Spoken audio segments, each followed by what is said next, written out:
नमस्कार। चुनावी समर में आप लोगों का स्वागत है। राकेश टिकैत ने एक बार फिर ईवीएम के मुद्दे पर भाजपा के खिलाफ बोला हमला। जी हाँ, जैसा कि हम जानते हैं कि देश में इस वक्त कृषि कानूनों के साथ साथ ईवीएम का मुद्दा भी गर्म है।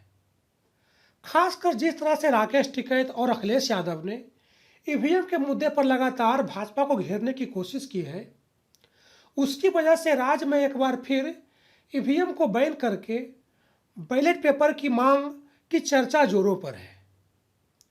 गौरतलब है कि अखिलेश यादव ने बीते दिनों लोगों को ईवीएम और डीएम दोनों से सावधान रहने की सलाह दी थी।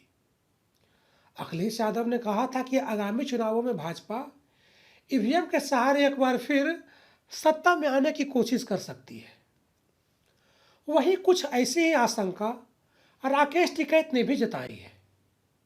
आपको बता दें कि आगामी विधानसभा चुनाव को लेकर किसान नेता राकेश टिकैत ने बड़ा बयान देते हुए कहा है कि इन चुनावों में उत्तर प्रदेश की जनता बीजेपी को वोट नहीं देगी, लेकिन इसके बावजूद जीत भाजपा की ही होगी।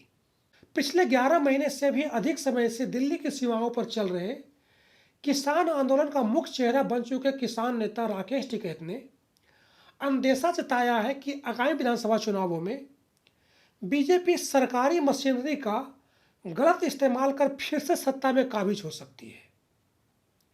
उन्होंने कहा कि सरकारी मशीनरी के अलावा भाजपा दूसरे दलों के प्रत्याशियों को नामांकन करने भी नहीं दे सकती है और नामांकन खारिज भी करा सकती है। उन्होंने कहा कि वैसे ही भाजपा के खिलाफ ईवीएम के द्वारा धांधली के आरोप लगते रहते हैं और यूपी चुनावों में भी कुछ ऐसा ही देखने को मिल सकता है। इसके अलावा राकेश टिकैत ने कहा कि भाजपा जहां भी जाती है तोड़ने का काम करती है।